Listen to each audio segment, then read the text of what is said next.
You were able to do many things on the Atari 2600. What I mean by that is you weren't only able to play a plethora of games, but experience them in many different ways. You could have a usual experience with the joystick and, let's say, surround, or have some secondary fun with the paddle controllers and Super Breakout, or maybe you're feeling like you really want to get into the computer side of things and play hunt and score with the keyboard controllers.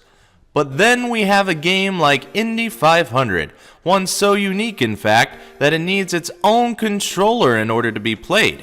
What controller was that? Well, it may definitely look familiar. This is the Atari driving controller. Like it says on the box, it's used for the Atari VCS and even the 400-800 computers, which is interesting.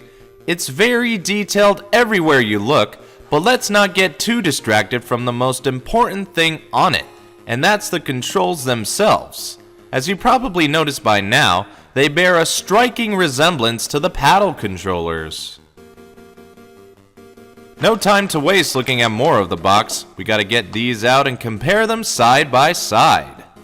Now the main component may look the same, but of course the controllers aren't entirely the same. This isn't a case of relabeling for no reason by Atari's part.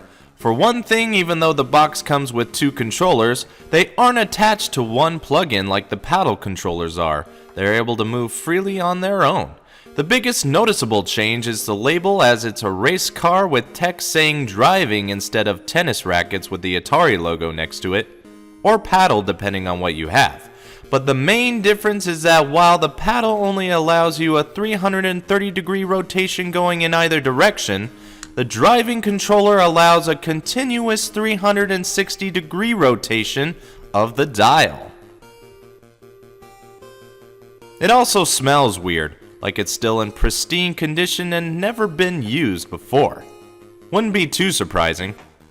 Reason why I say that is because, much like the video touchpad, the driving controllers work with one official game, Indy 500, or Race if you bought your games from Sears. Depending on which box set you get, you may get another set of the controllers inside. That's my rare gatefold version there, and this set in its own box came from the Racing Pack.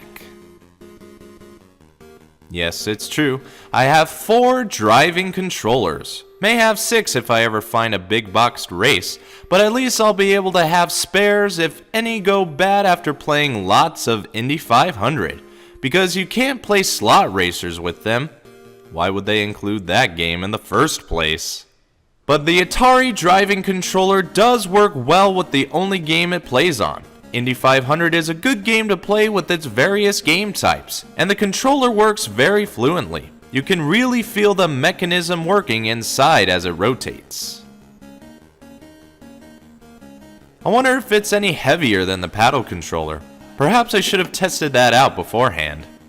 In any case, the Atari driving controller is one of the few anomalies in the Atari 2600 controller history books. But if you ever want to play Indy 500, you're going to have to get 1 or 2 of them.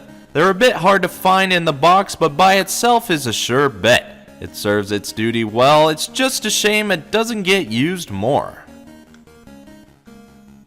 Maybe it does inadvertently. It wouldn't surprise me if the paddle and driving controllers got mixed up in somebody's gaming time. That's why it's always important to read the labels or the game programs itself to remind you what you can play. And if not, I'm sure you'll figure it out once you fail. Got any fond memories with this controller/accessory? Tell me about it by leaving a comment.